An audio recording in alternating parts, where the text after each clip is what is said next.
Dahil, gisa na natin. Magisa na tayo ng bawang sibuyas. Sibuyas, unahin natin. Ating sahog na pork. Pinakulong recado. Konting nor cube para may lasa ang gulay. Lagyan natin ng pepper.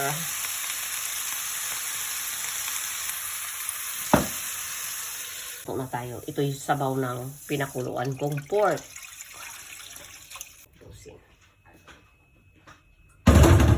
Lagyan natin ng recado. Lagyan kong konting nor cubes.